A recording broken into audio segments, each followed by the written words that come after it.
All right, so I did mention last week that it would be our last week of doing substantive testing, and I was totally wrong because I thought we'd already done income statement items, but we hadn't. So today we're going to look at two things. The first one is selling stuff, and the next one is paying for stuff. All right, so any of those items on our income statement, our revenues, and our expenses. And then I've got the money behind because all of these transactions involve money. Now, normally I do draw the diagram. I'm going to cheat today. So this is a screenshot of one of the diagrams I drew last week. And what I'm going to do is I'm going to add to it. All right. So we already know all of this about auditing, that we have our audit report, and that we're looking for material misstatements from audit evidence. We generate our audit evidence from some audit programs. And what I'm going to add in today is that our audit report looks at the income statement. Let's make that a bit smaller. And it also looks at the balance sheet. All right. Also looks at cash flows and the notes to the accounts, but I'm just going to focus on those two for the moment. All right, so income statement, balance sheet.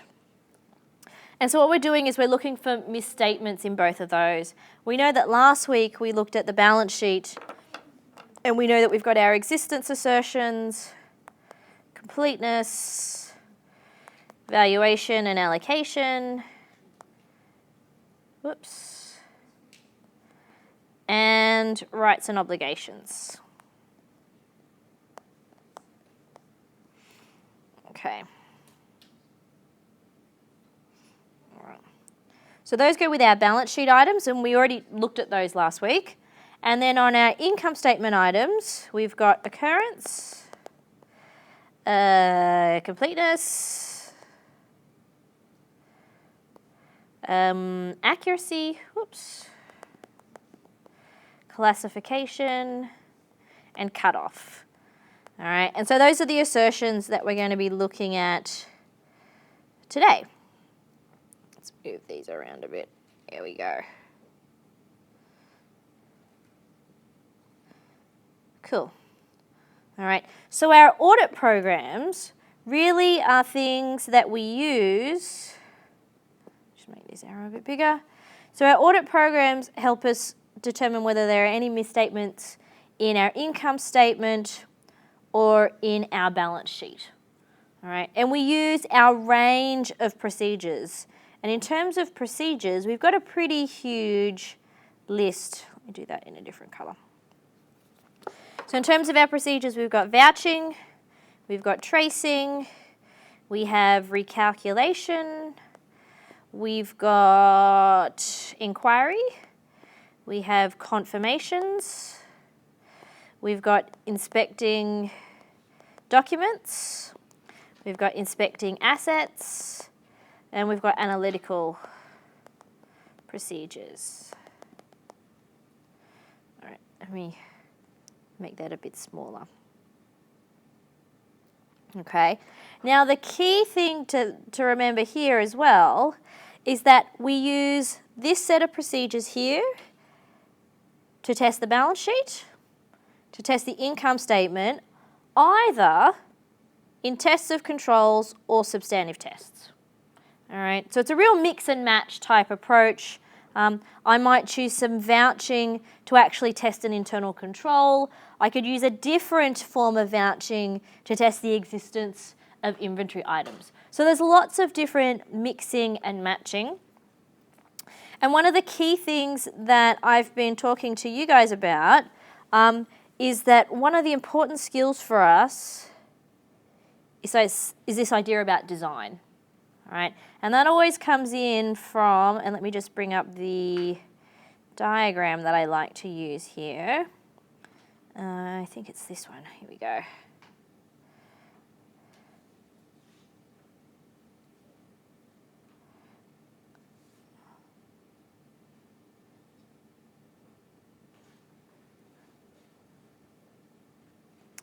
All right, so I'll sort of overlay that there. Certainly, the basics of understanding and remembering the audit theory, but the thing that we're really focusing on is this top bit up here. All right.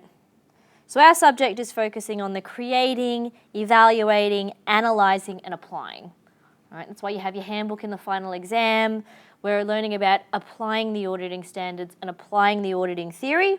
And one of the great things that we do is all of this design work on procedures to detect material misstatements. So that's where we are. So what are we going to do today in terms of objectives of what we want to learn? And this is pretty similar to the other weeks, except that all we're doing is we're looking at income statement items. So we're looking at what sort of things we think about for risk, and then we think about the nature, timing and extent of our procedures. We're going to look at executing and designing substantive procedures for revenue, cost of sales and other expenses, and then assessing the results. All right, so if we think back to our sort of basic principles here, this stuff, you notice, focuses on the idea of designing, and then this one here is really the evaluation of what to do next. All right, so there we're going to do some evaluation and then decision making of what next. Okay.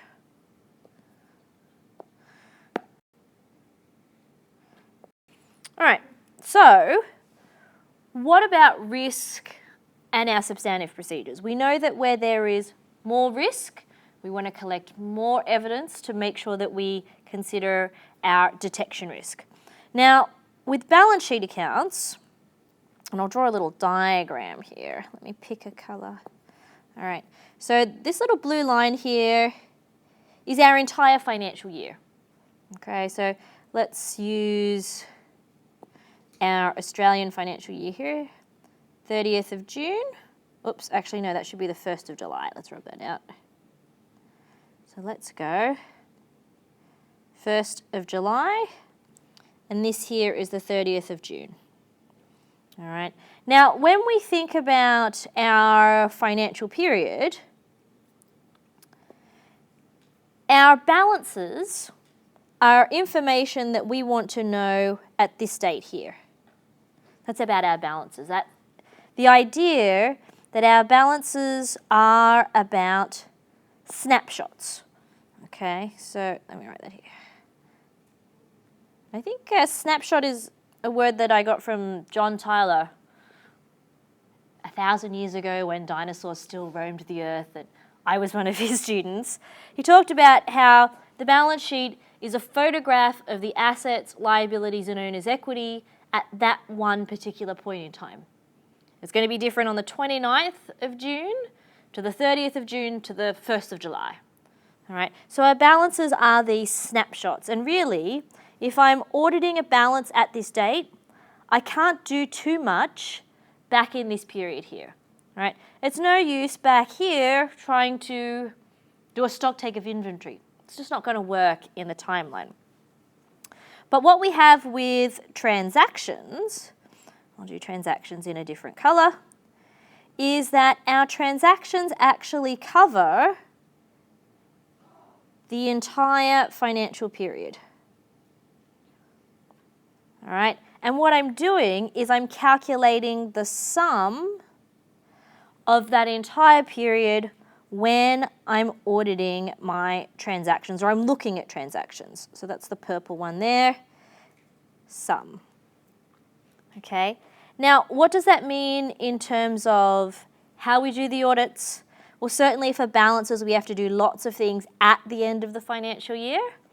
But what that means for transactions is that I can actually do a lot of interim testing. All right, so 3/4 of the way, usually 3/4 of the way through the financial year, the auditors are going to come in here and do a lot of interim work for the audit. And that means the auditor can actually audit transactions from 3/4 of the year or 2/3 of the year. And then when they come back in July, August or September, only have to audit this small amount of transactions. All right? That allows the audit firm to handle the volume of clients that we have. Because certainly we have hundreds or thousands of publicly listed companies, we have 4 major audit firms, a handful of second-tier firms, and really all of those firms need to have an audit. They've all got similar reporting dates. Most companies are at that 30 June reporting date, so we've got to find some way to fit them all in. So what we do when we're testing our income statement is that we do a lot of interim work. All right. Oops, I can't spell there. There you go. So we do a lot of interim work, and then also what tends to go with that is that over transactions there tends to be lots of controls. So that means we can do a lot of control testing, we can make use of the roll forward idea with internal controls, and then do limited amounts of substantive testing. Now this sentence here is a bit of a controversial one. Testing balance sheet accounts do not provide much assurance about income statement accounts. That's a little bit of a tricky sort of area. I wouldn't say that it doesn't provide much assurance, but there definitely is some assurance, all right?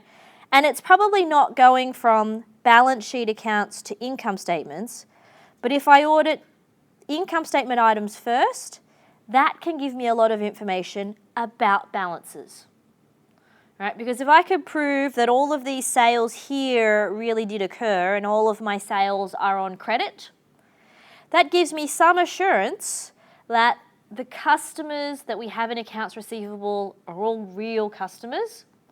And then I just need to worry about whether the balance of that accounts receivable at this date is appropriate. Okay, so that is a little bit of a tricky sort of statement there. Certainly the income statement accounts provide a lot of evidence to the balance sheet, and some balance sheet testing does help us with income statements, right? Because journal entries, debit, cash, credit revenue, if we're auditing one half of that transaction, we do get assurance on the other half. And this one's another bit of a tricky one. Difference in the nature of the account is reflected in the difference in testing. We use a lot of analytical procedures for income statement accounts, but in addition to that, we also do a lot of things like vouching, tracing, and recalculating in addition to analytical procedures. So we do lots of other tests. This little sentence here sort of makes it seem like all you would do when substantively testing income statement items is analytics. That's not really the case. Now, in one of my previous things, we talked about that one of the standards talks about the nature, timing, and extent of our audit procedures. Okay, and we talked about how the nature of the procedures is really about what procedure to do. Let me just use a pen here. So nature is what procedure?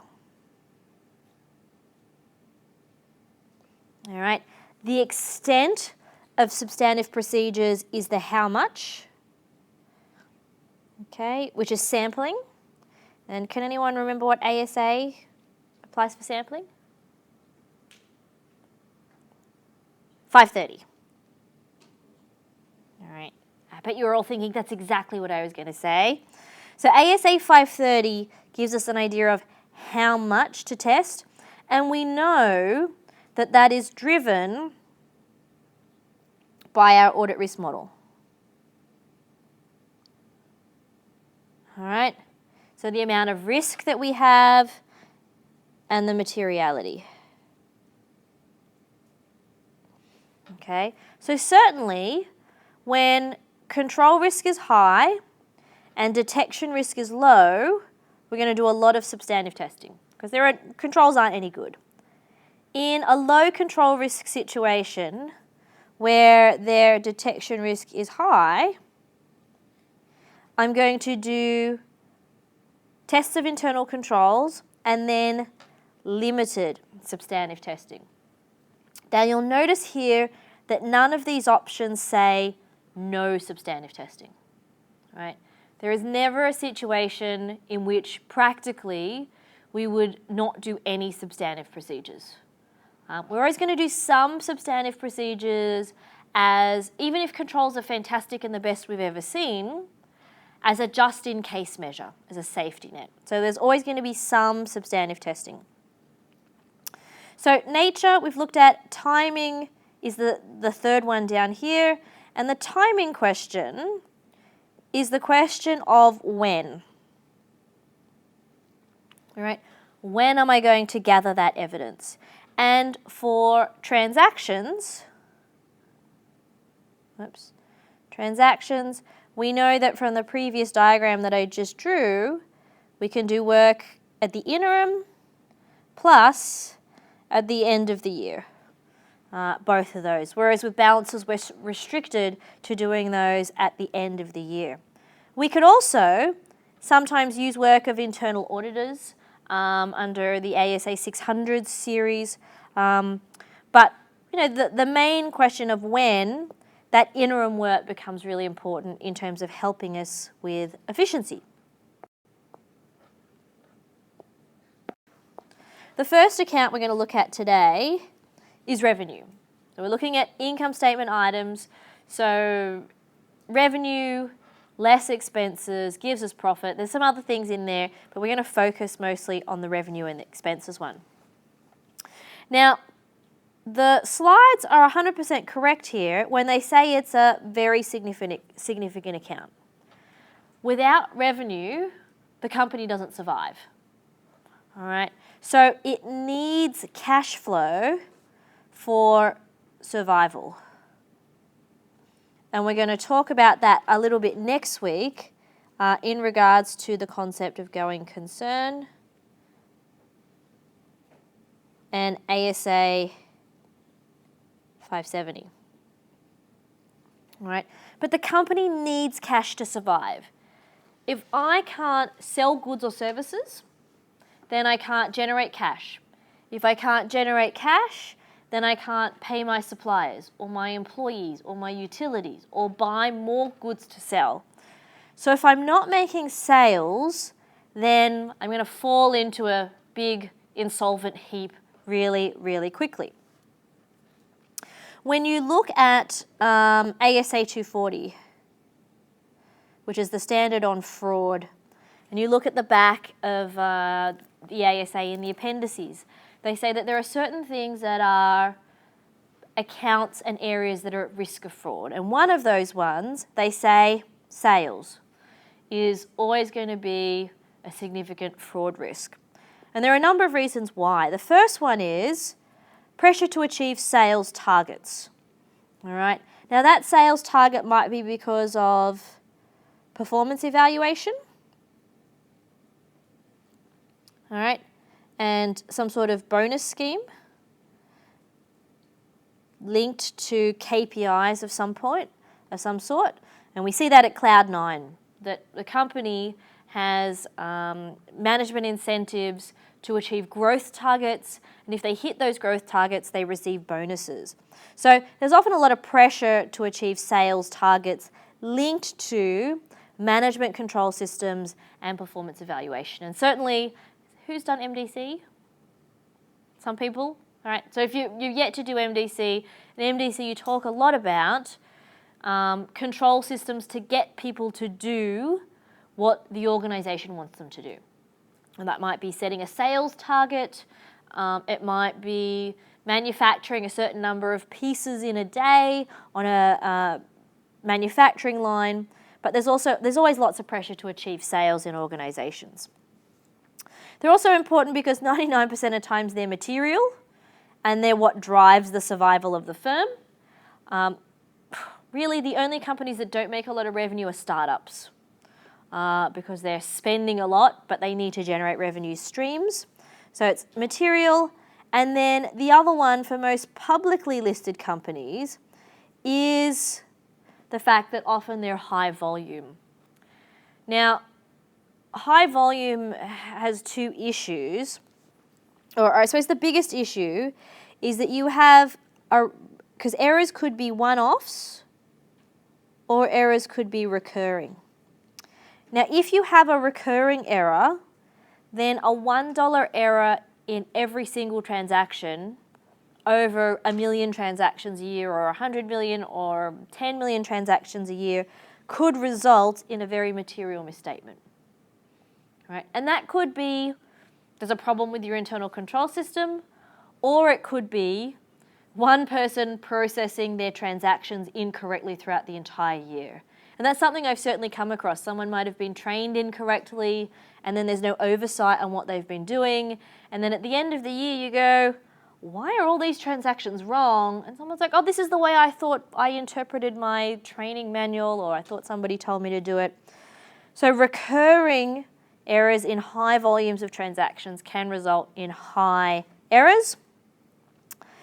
Now, this one, from a practical perspective, theoretically, we use only substantive testing techniques, and that's in a situation where you've got low DR, or in a situation where you've got high DR, I might do controls testing supplemented with analytical procedures. Now, I can tell you from my practical experience, when we're testing controls, because control risk is really low and I think controls are really great, I am going to do some substantive procedures, but I'm always going to do some detailed substantive testing as well.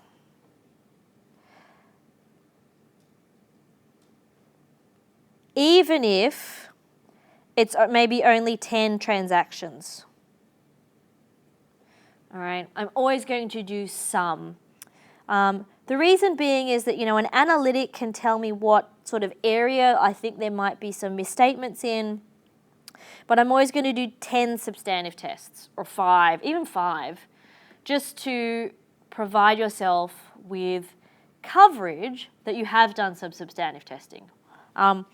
Now, certainly there's nothing in the ASAs that say you must do this, but we expose ourselves to a lot of legal liability by giving our audit opinion.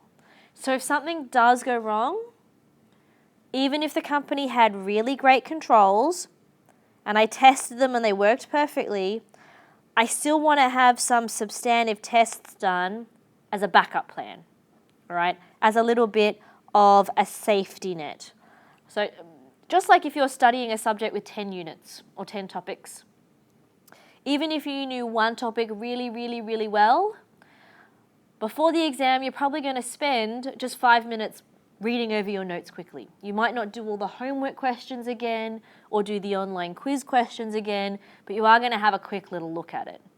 All right. So it's smart audit practice to spend the $350 for one junior to check 10 transactions in an hour than to let it go and then potentially get caught in a $8 or $10 million lawsuit later down the line if something goes wrong. So you're better off spending that little bit of extra money now.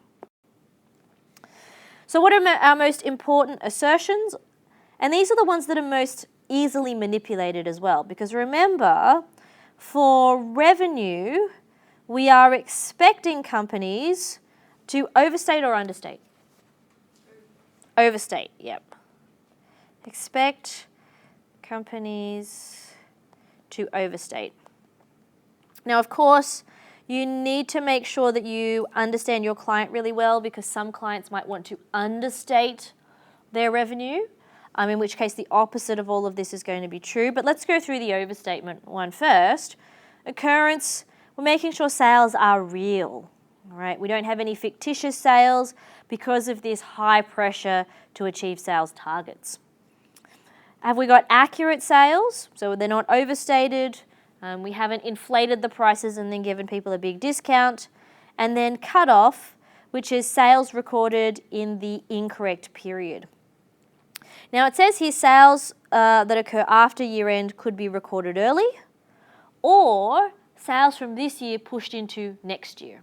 Right? And that's where having a good understanding of the management compensation system and their performance evaluation process will come in handy. Because if you know management have already reached this year's sales target and any more than X dollars and they don't receive any extra bonus on top of that, they might try and push it into next year. Okay, so cutoff could go either way, but it's generally overstatement for occurrence and accuracy. Completeness is not usually a big thing unless there's pressure to have more sales next year. That could be because you've already reached a target. Hang on, let me add this in. Because targets for KPIs have ceilings, which is sort of like a maximum number of sales that they'll give you the bonus on, or perhaps management are doing what hopefully you've learnt about in ASR a little bit, the idea of the big bath. All right. Have you heard about the idea of the big bath? Obviously, it's not a really large tub that you put the financial statements in. The idea of the big bath is when you have a changeover in management, typically CEOs. What managers will do is they will expense everything that they can. Write down items, all right, to make the company look less profitable this year. Then next year, they make all the right decisions to turn the company around and make themselves look extra good. All right. So if the company was neutral, it was making maybe like $1 million profit, they might try and push some revenues into a future year, bring some expenses into this year to maybe turn that $1 million profit into a $200 million loss for the year. Maybe write down some intangibles. Write off more bad debts than they think, provision or doubtful debts than they think they need. And then the next year, when they turn the company around and they make $200 million in profit, often their KPI is calculated based on the swing between a $200 million loss and a $200 million profit, which is how much? $400 million. Instead of just looking at the basic profit figure of $200 million. So sometimes management will try and take this idea of the big bath, in which case it's important to understand your client. Now, who can remember what ASA tells us it's really important to understand our clients? 462, unfortunately not. There's actually not much in the 400s. No, 530 is sampling. 520 is analytical procedures. So somebody just said, how do I know this? How many years have I been teaching audit? More than 10 years of teaching auditing, plus 5 years of practical experience there. So, ASA 315. You were so close. ASA 315 is a really important standard. It affects us at the planning stage of the audit, at the execution stage of the audit, because if I don't understand my client and I don't understand the situation in which they're in, then I may not make the right decisions about what assertion is most important. Now, can anyone tell me a situation in which I think a company may want to understate their revenues and profits? Any ideas? When might you want to look less profitable?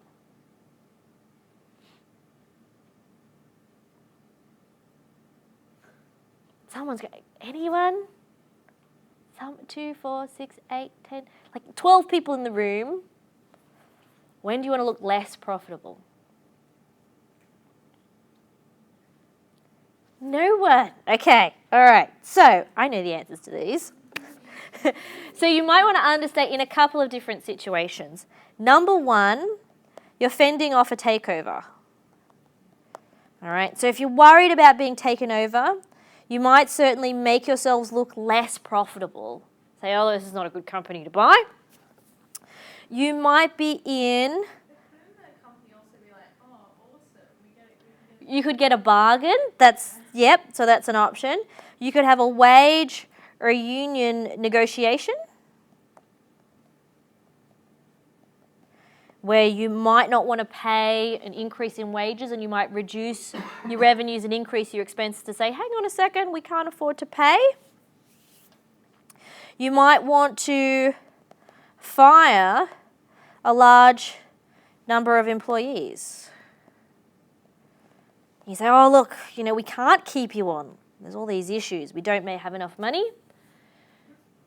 You may be trying to get some financial or government assistance.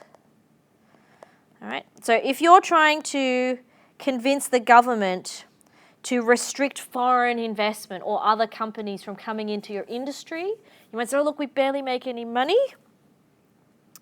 That was a mining tax thing, right? So remember, the Gillard government introduced the mining tax, and Tony Abbott said the first thing we're going to do when we get into power is repeal the mining tax.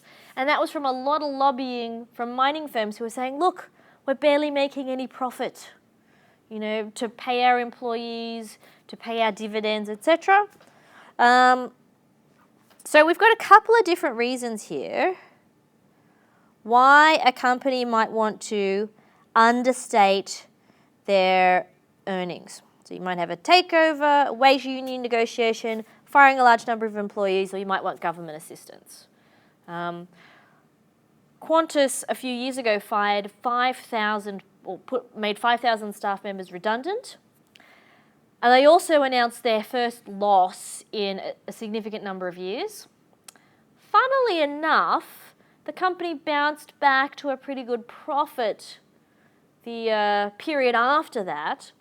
I can tell you that the union would have been really, really upset if the company had announced a profit and that they were going to fire 5,000 people. So I don't know whether there was any earnings management going on at Qantas to try and make themselves, to generate themselves a loss. But certainly, sometimes companies say they don't want their profit to be too much.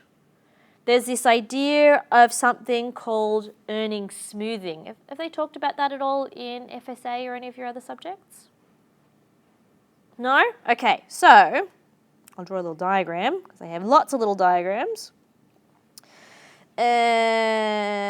So imagine this is dollars, all right, and this is time, okay? Now, companies whose financial statements, and let's draw these in two different colours, look like this, with lots of ups and downs, get less favourable analyst ratings than companies whose line looks like this. All right. So there's also the idea that companies may want to participate in income smoothing to try and even out any highs or lows within organisations. And certainly, these would show on average the same sorts of results. The blue line tends to get less favourable analyst recommendations and ratings than a company that's on this steady little red line there. So that's another reason why companies might do the opposite, in which case completeness is going to be your big issue, not occurrence. Everyone's cool? Yeah, just because the volatility. Yeah. And you see it a lot in insurance companies, companies that are exposed to a lot of risk. They do a lot to try and manipulate the accounts within the accounting policy choices to minimize volatility.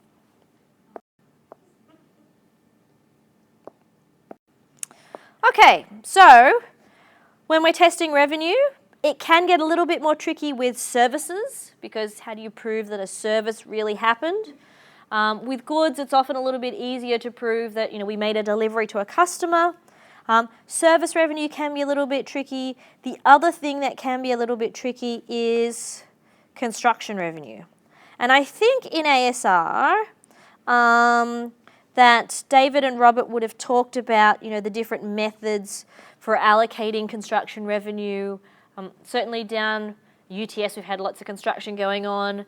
But the big thing that's happening a little bit further down the road is the complete knockdown and rebuild of the convention centre.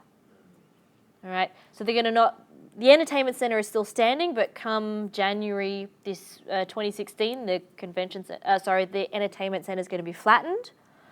The convention centre's gone, obviously that old car park is gone, and they're building new convention centre, a big theatre, sort of like the Lyric Theatre, but huge, on a really huge scale, and then some other stuff down there. My brother-in-law actually works in project management in that particular area, and this is not a 1-year project. This is a 3 to 5 year project. And so how do you know exactly how far along they are? 62%, 74%, 36%? How do we know if the client has done that correctly? So understanding our AASBs for allocation of revenue can be really tricky. Interest and dividend revenue mostly comes from our bank statements. There's typically not a lot of money there. And then sometimes there are items that are not material. So in the Cloud9 case that we're doing out of the textbook, an example of other items is that they have revenue from advertising in their little free in-store magazine that they give away. And often, if that's not material, you won't even bother testing it, all right, if it doesn't at least meet the materiality level. So our objectives, and remember our objectives are simply our assertions put into sentences, so you guys can read those, that's all pretty straightforward. What sort of processes impact sales revenue? Well, it's pretty easy, sales and then returns. All right, one of the things that we're always worried about, especially where people get paid commissions based on sales, is perhaps selling a lot of goods to your friends at the end of the financial period or close to the bonus payment date. And then if the store has a no questions asked refund policy, after you get paid your bonus, your friends come back and return everything that they've purchased. All right. So we often are interested in sales returns in that instance and what the policy might be, allowances for discounts. So we need to think about what are the controls in place, what did we find from our interim testing. But when it comes to revenue, like all substantive testing, we're going to do a lot of vouching, tracing, recalculating. Remember vouching, what assertion is vouching for?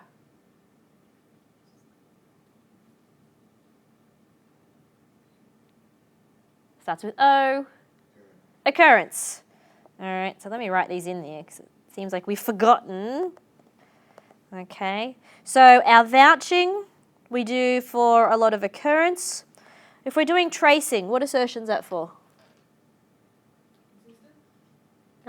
Completeness, yep. Okay, if I'm doing recalculating,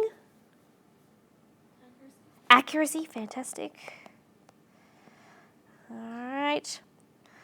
If I'm testing that the journal entries were done in the right spot, could be cut off. Also classification.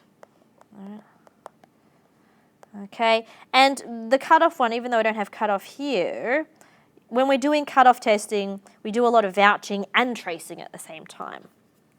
So let's look at some procedures. All right, I'll just make this a bit bigger. Hang on a second. There we go. Okay. And so these are all ones from the text, obviously. I might use the blue highlighter because the green won't be really good. So we could do a lot of reconciliations of cash. So the bank reconciliation, hang on, I'm about to sneeze. And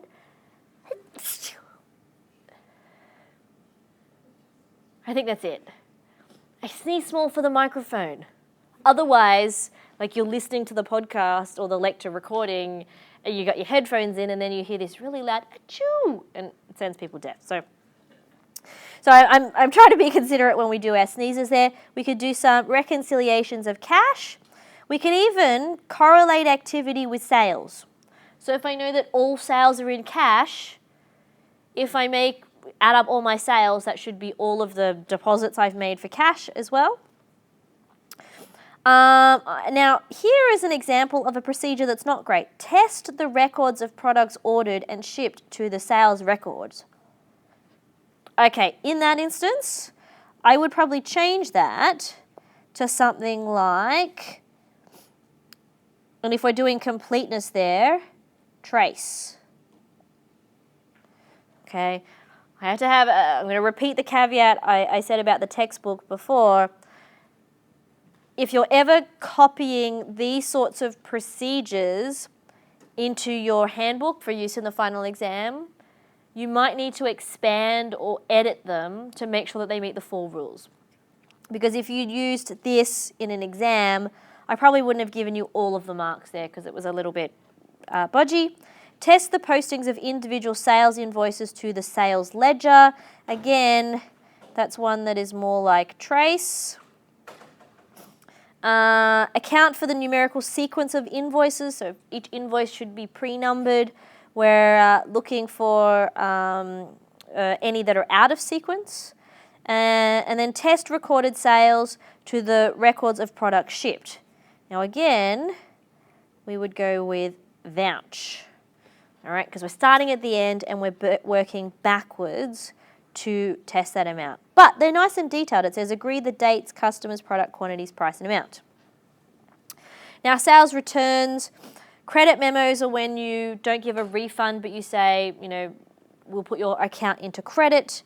So there's sequencing, a whole range of things, but the sales ones are the ones we're going to look at the most. Now, what sort of things are we going to do a lot of? We're going to do a lot of comparing budgets to actual and looking for anything that's unexpected. It might even be as simple as graphing sales per month and looking at the line, all right? And it depends on what you're looking at as to what you expect to see, okay? So for bread, let's just draw something basic here. I'll draw it in black. Okay, so let's say that is months and this is sales. And this is all of the months of the year. Okay, and I'll do them in different colors so that we can have some ideas here. So, if this was bread, what would I expect my line to look like? Pretty flat? All right, so if I was looking at bread, I'd expect sales to be sort of like that. Yeah? All right, let's choose a different one. What if this was, and let's imagine here that this is June and this is July up there. What if I'm looking at mangoes? Up and then down. Yep, so we know that there's pretty much nothing happening down here, a lot there, and then like that. Now, what if I was looking at ice cream? Well, ice cream? Oh, now, this is where it could get a bit tricky. All right? Ice cream is sort of, well, to me, ice cream is an all year round thing. So, I don't know what my line would be like there. Ice cream could sort of be like the flat line if it's like vanilla. Or maybe it could be a bit like this line if in hotter weather you would eat more ice cream, maybe.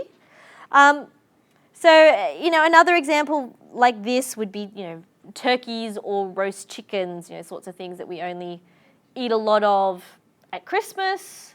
The other example I always use is the mandarin example, obviously. So we have lots of mandarins in winter, so it's going to be like that. Yeah? It's no longer imperial mandarin season, and my son is very upset, and he keeps looking at oranges and saying mandarin. And I keep saying, no, it's an orange. And he says, I want a mandarin. And so we buy the non-imperial varieties, which he can't peel, and they're a little bit more sour. And every time he asks for one, I'm like, this is not going to be the same. And he says, I still want it. And then he eats it, and then he screws up his face and goes, yuck, and then spits it out on the floor. So we're going through a very trying time at the moment, until we can get to cherry season, which he absolutely loves. So it's a bit of a tough time at this point. So we want to be able to look at sales and know what to expect. Yeah? Now this could be different by product line or by geographic area. Okay, imagine we are looking at Speedos, right? The company that sells swimwear. If you're looking at Speedos in Queensland, sales is probably going to be about the same all year round because it's nice in Brisbane all year round. People seem to wear shorts in the middle of winter there because it's still, 28 degrees. If I was looking in Sydney or Melbourne, I might have a situation where I sell a lot more in the summer months. If I was looking at Tasmania, where even in summer it's still pretty cold, this might be a really small blip right there where you have an uptick in sales. So we might look at geographic area or even product line because some companies are diversified. Yeah? And anybody heard of the company Pacific Brands? Yeah, Pacific Brands own bonds. They also own a company that manufactures tyres, as well as a whole lot of companies that do a wide range of things. So they're highly diversified.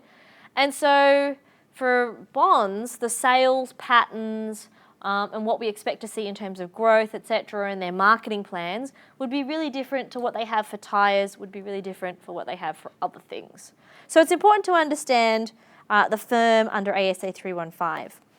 Now, lots of these talk about comparing to budgets.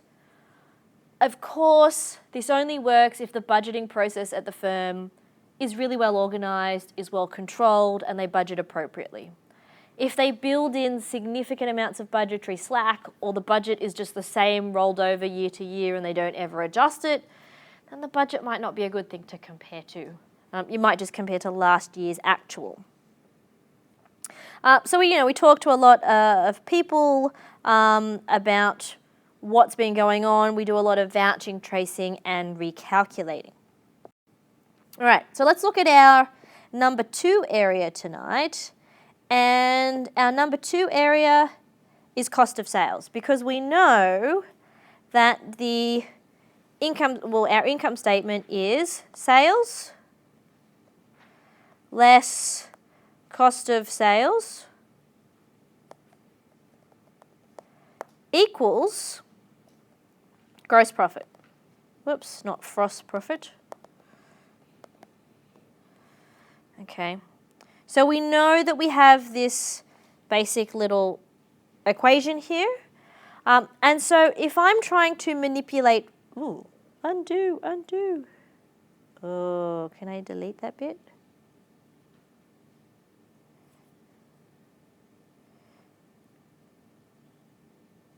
Oh, yes, awesome. All right. So let me just draw that line back again. So if I want to manipulate gross profit, I can do it by manipulating sales and or cost of sales. All right, so there's a couple of different options there in terms of manipulation. And the main risk is for understatement, because if you want to increase your gross profit, then you're going to need to overstate your sales potentially and understate your cost of sales, which is why we have that risk of understatement. Now, what assertion is related to the risk of understatement? Completeness, fantastic. So that's the assertion there that is at great risk. Now certainly you could do it also by manipulating accuracy and cutoff by putting things in the wrong period, and those sort of flow on from the completeness assertion. So they sort of all fit together.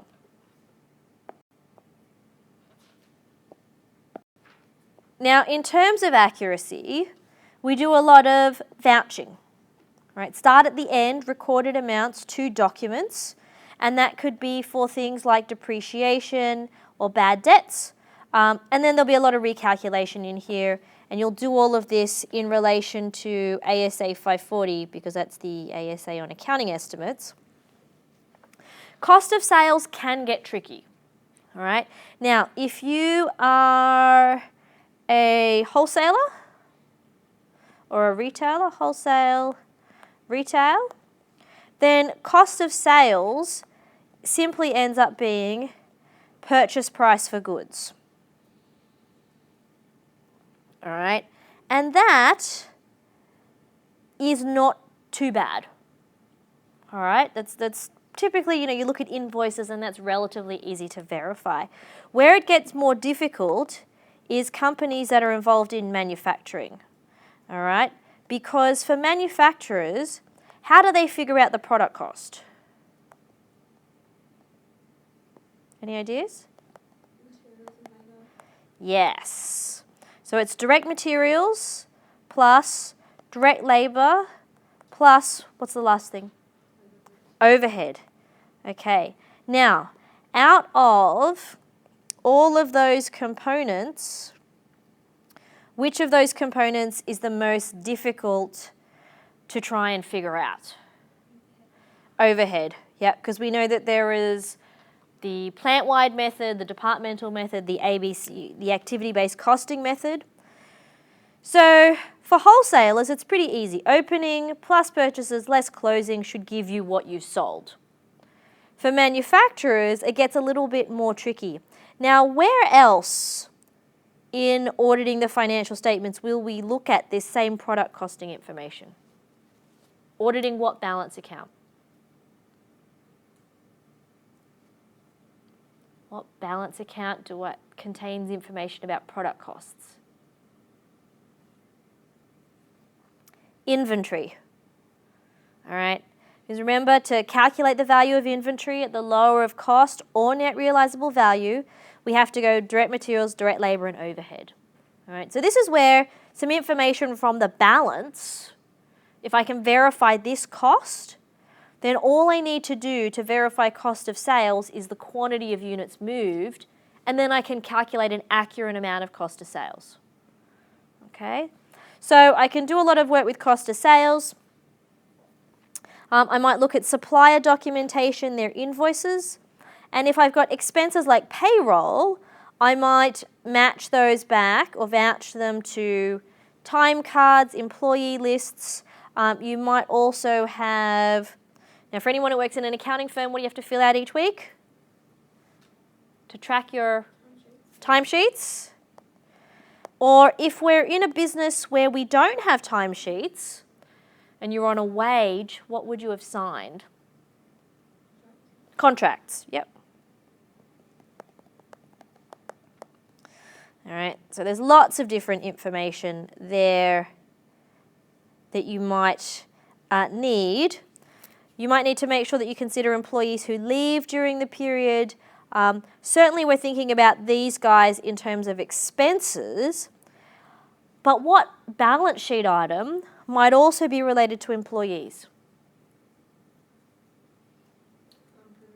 Provisions, yeah. So a lot of the times when you're looking at these payroll expenses of, if someone takes annual leave, you'd want to make sure that that adjustment is also reflected in the annual leave provision that you've got for that person.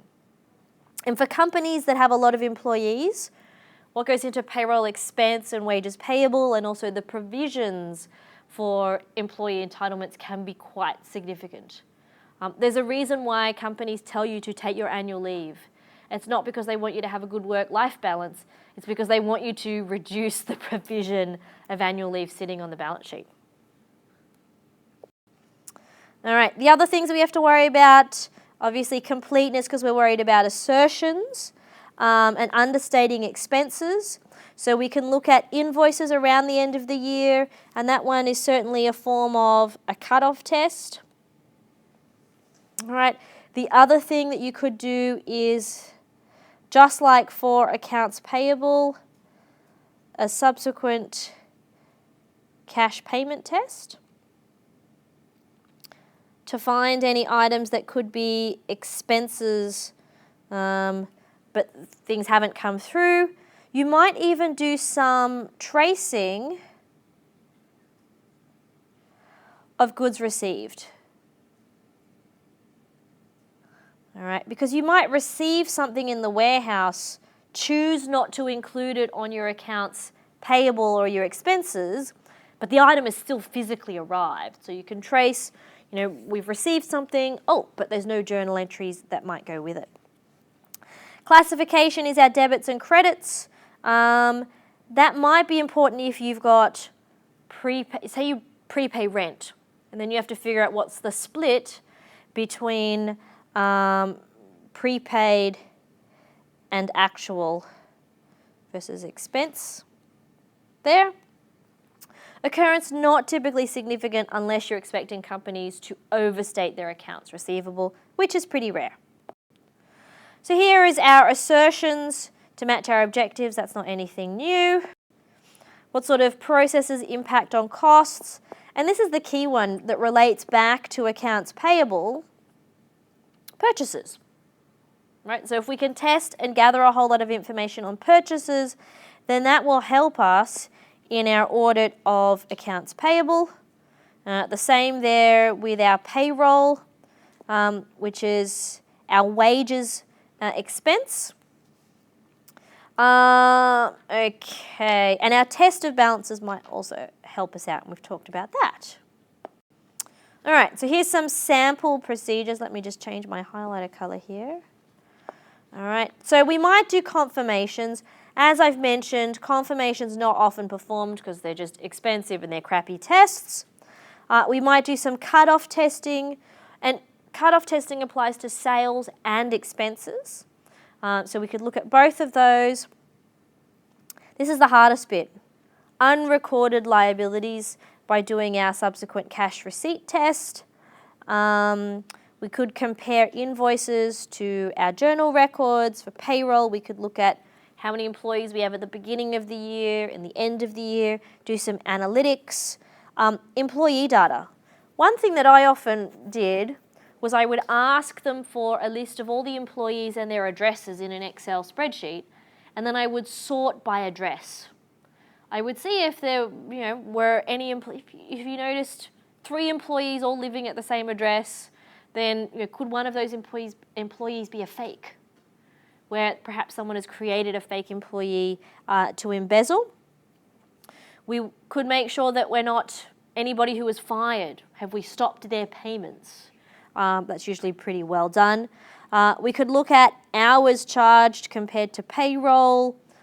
Even manufacturing. If you know that 5,000 widgets have been made during the year and each widget takes 1 hour, then do we see 5,000 hours charged in timesheets as a rough equivalent? So there's lots of different processes there. Things that we would do, analysis of cost and expense accounts. One of the things I will often do, and actually it's not tracing there, what they're actually doing in that instance is we'd be vouching back to the source data, is I often ask them for all of the expenses and I look through the accounts for, number one, names that look unusual or accounts that look exceptionally large. Another thing that I will do in some expense accounts, especially things like entertainment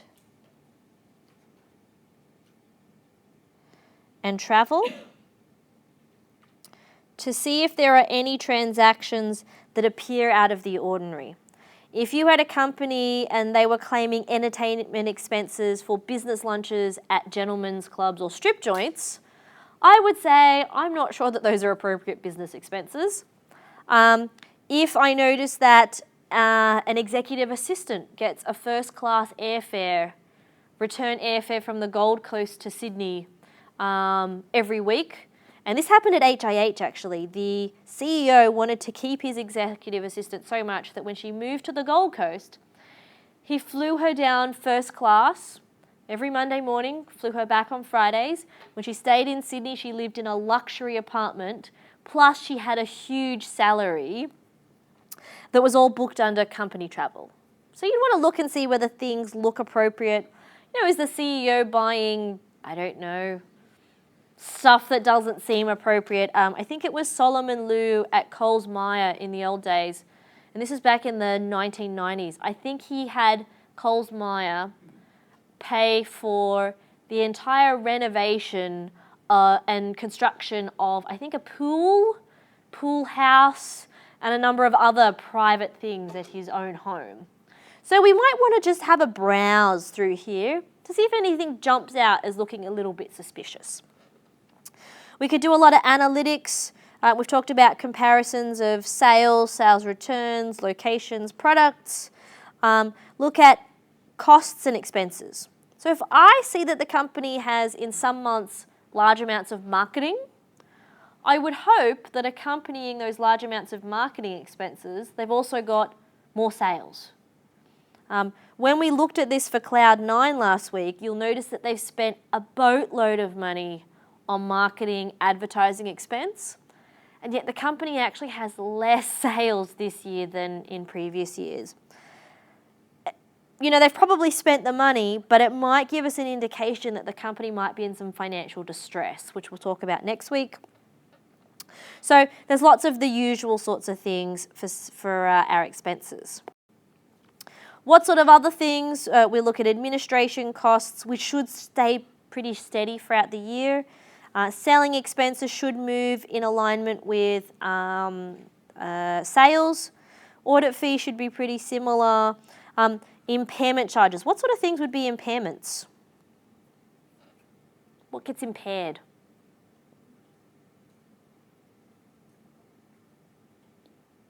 Something important gets impaired. Yep, so you could have impairments of intangibles. And those intangibles could be things like goodwill or brands, all right, that you might include as intangible assets. You might have written down asset values as part of impairment. You could have gains or losses on the sale of assets as well. All right, now this is the next step, assessing the results. What do I do if I find an error? I need to understand why it occurred, and there are two reasons. Number one, it's a one-off error, a mistake or error, or it's recurring. All right, and recurring means it's going to come up more than one time.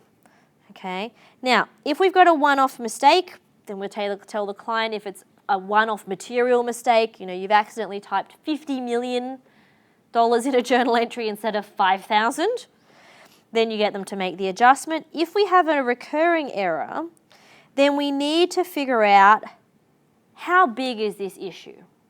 All right, I might need to do more testing or different sorts of tests to sort of see how far the error extends within our financial data. Is it an error that occurred because somebody went on holidays for 1 month and it's confined to 1 month of someone doing the wrong thing? Or is this that the system is broken and it's made the same error over and over and over and over again over the last 20 million transactions you've had throughout the financial year? So knowing why it occurred will help you decide what to do next. All right? And you have to continue testing until you can accurately quantify the error, or you're certain that the error was a one-off. All right? And I know that we've looked at projecting errors before, and we know how to do that projection. If a company has 50 million transactions and you've projected a material misstatement on 50 transactions, the client will say, I need more accurate and concrete proof that this is really a material misstatement. In which case, often you will get data analytics people in to download all of the relevant transactions and use sophisticated audit software to actually test large numbers of transactions to come up with an accurate amount. So, you know, there's a couple of different ways of moving forward. Okay, so let's try an example. And I'm going to ask Sam, since Sam and I had a chat on Facebook today. Sam, give me a company that makes something.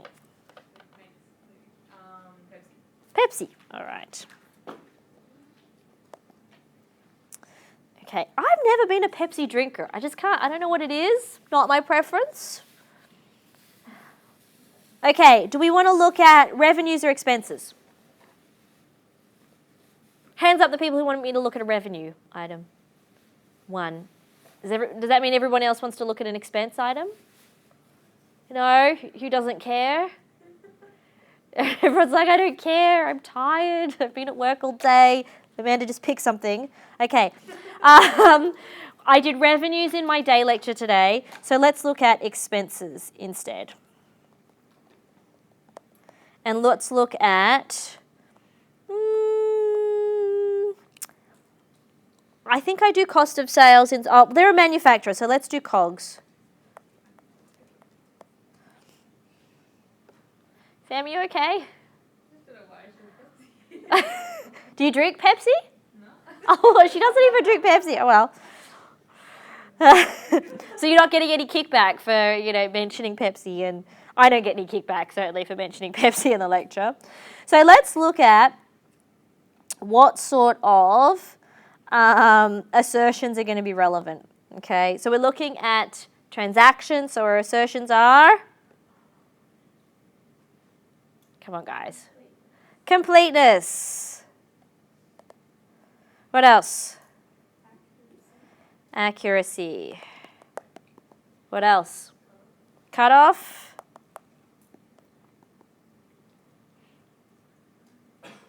Anyone else? Occurrence. One more. Classification. All right, see, I knew between our 12 heads we'd figure it out. And for any and probably for the students that end up watching the YouTube clip, they're like, there's only 12 students in this class. We do have 328 students enrolled, but we have a good little group that comes regularly to our night lectures. Okay. That's slightly not aligned. All right. Okay. So let me write some procedures. Look, I have no idea about Pepsi's process for expenses, for cost of goods sold, but I'm just going to make something up based on what I know about them. So I know that they are a manufacturer. I'm going to assume we're looking at Australia here, and I'm going to assume that they manufacture these products here in Australia. It's not like I'm auditing Pepsi in Fiji, where there's probably no manufacturing facility and they're just going to buy or import everything. So let's assume manufacturing process. Okay, so how am I going to check the completeness of cost of goods sold? Okay, I could do a couple of different things. I could do an analytical procedure based on inventory movements. All right. So I could calculate how much inventory is moved and then see if that matches up. I could look at sales data, compare inventory data to sales data and ensure there is a match, because hopefully the quantity of items in cost of goods sold should match the quantity of items you've proven have been sold. Fingers crossed. Okay, let me make that a little bit smaller. Put that in there. All right, what about accuracy of cost of goods sold? I could do a couple of things. I could do a recalculation of sales multiplied by product cost. All right. I could also do, what are my other options? I can't think of another one for accuracy right now. Cutoff. This is really easy. Cutoff test is always the same. Select a sample of sales before and after end of financial year and ensure goods delivered to customer in this financial year are recorded as sales and COGS.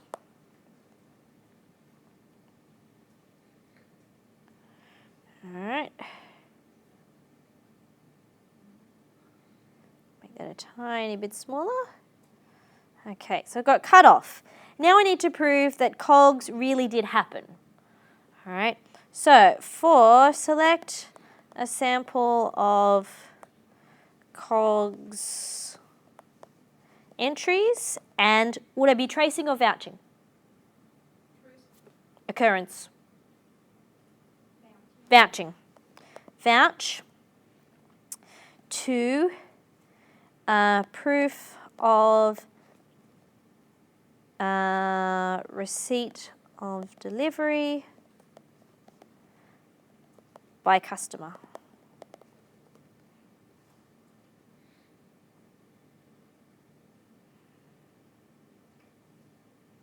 All right. And then classification. I want to make sure that my transactions result in the correct journal entries. I'm going to trace a sample of sales orders to journal entries. Ensure both sales journal and inventory adjustment are made. And that's quite a common one. A mistake might happen where the company makes the sales part of the journal entry, but then doesn't make the inventory movement. And that's often an instance or a way in which we can find fake sales, is that there might be a sales journal entry but no COGS entry to go with it. So that's something we could sort of do here. That's another one we could do with completeness. Check for every sales entry there's a matching COGS entry, and we could trace some sales orders there. Let me add that in. I'm going to have a few procedures there. Trace a sample of sales orders and ensure COGS also recorded as journal entry.